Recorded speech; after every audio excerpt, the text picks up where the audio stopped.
दोस्तों 29 मार्च सुबह 5 बजे का एक ऐसा अपडेट जो आपके लिए बेहद जरूरी है, ध्यान से सुनिएगा और शेयर कीजिएगा।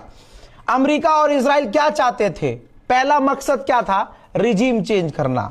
पिछले एक साल से मूसाद के थ्रू, MI6 की मदद से, इंटेलिजेंस की मदद से ईरान के अंदर वो प्रदर्शन करवा रहे थे। एक बार फिर से जब ये खामनाई को शहीद करने के बाद भी फेल हो गए और जनता ईरान की उल्टी एक हो गई, तो इन्होंने कोशिश करी एक बार फिर से ईरान के लोगों को सड़कों पर बुलाया जाए और प्रदर्शन करवाया जाए। लेकिन मामला दोस्तों उल्टा पड़ गया है। डोनाल्ड ट्रंप का सारा खेल उल्टा पड़ गया है। दुनिया को पता है, अमेरिका के लोगों को पता है कि डोनाल्ड ट्रंप फर्जी है। डोनाल्ड ट्रंप एप्स्टीन फाइल वाला है। ज्यादा नहीं बोलूंगा, बल्कि सबसे पहले इजराइल से शुरू करूंगा। इजराइल के हालात क्या हैं? इजराइल जो चाह रहा था कि ईरान में हो, वो तेल अवीव में हो रहा है, वो इजराइल में हो रहा है। इजराइल के लोग नेतन्याहू के खिलाफ सड़कों पर आ गए हैं। लाखों लोग तेल अवीव से लेकर जेरूशलम तक इजराइल के खिलाफ, नेतन्याहू के खिलाफ यहूदी प्रदर्शन कर रहे हैं।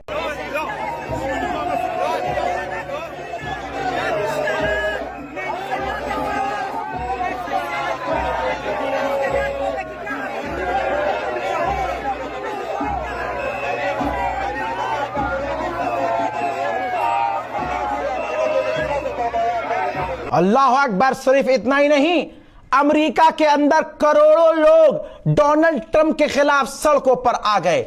मिलियंस ऑफ पीपल सड़कों पर क्या मांग कर रहे हैं? डोनाल्ड ट्रंप की पॉलिसी गलत है। मांग कर रहे हैं, नारे लगा रहे हैं कि ट्रंप तुम किंग नहीं हो।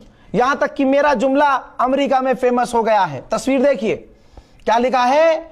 War pig. डोनाल्ड ट्रंप को जंग का सुअर कहा गया है। गुलाबी सुअर को सुअर माना गया है। ईरान के समर्थन में एक खास वीडियो है, ये देखिए, ये खास वीडियो है, ध्यान से देखिए।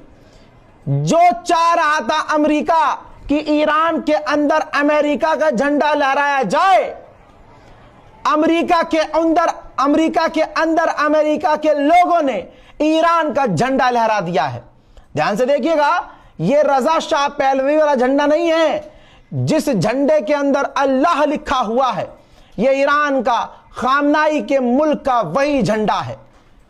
कितना उल्टा हो गया। गुलाबी सुअर हर दिन आता और कहता है कि हम जीत गए, लेकिन अब उसका शहर, उसका मुल्क कह रहा है चीख चीख कर कि ट्रंप तुम हार गए। Look at this. Millions of people across the country marching as we speak against the policies of President Trump. This is Boston. Look at that. अगर अभी भी शक है मुन्ना, तो फॉरेन पॉलिसी की ये रिपोर्ट पढ़ लो। क्या लिखा है? लिखा है Trump's red lines means nothing now. जो भी डोनाल्ड ट्रंप धमकी देगा, रेड लाइन देगा, उसका अब कोई भी मतलब नहीं है हबीबी। और ना भक्तों, ठुक जाना कहीं भी है, कहीं भी जाकर किसी को बाप बना लिया, किसी को फादरलैंड बना लिया, किसी को अम्मा लैंड बना लिया। अब रोते क्यों नहीं हो? रो यार चीख चीख के। क्या कह रहे हो? पेशाब पी के पड़े रहो। उधर IRGC ने धमकी दी है कि तुमने हमारी यूनिवर्सिटी को उड़ाया।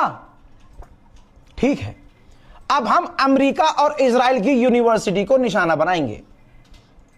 तो आप समझ सकते हैं, ईंट का जवाब ईरान पत्थर से दे रहा है। वहीं वो बात अलग है कि गल्फ देशों के, जैसे इजिप्ट है और भी कई देशों के नेता हैं, वो पाकिस्तान इस्लामाबाद लैंड कर चुके हैं। वीडियो देखिए। ईरान के मुद्दे पर सीज फायर के लिए, जंगबंदी के लिए बात करने के लिए अब अरब के जो नेता हैं वो इस्लामाबाद पहुंच रहे हैं। उधर जो अमेरिका इजराइल कह रहे थे कि ईरान की मिसाइल कैपेबिलिटी 92% हमने खत्म कर दी है।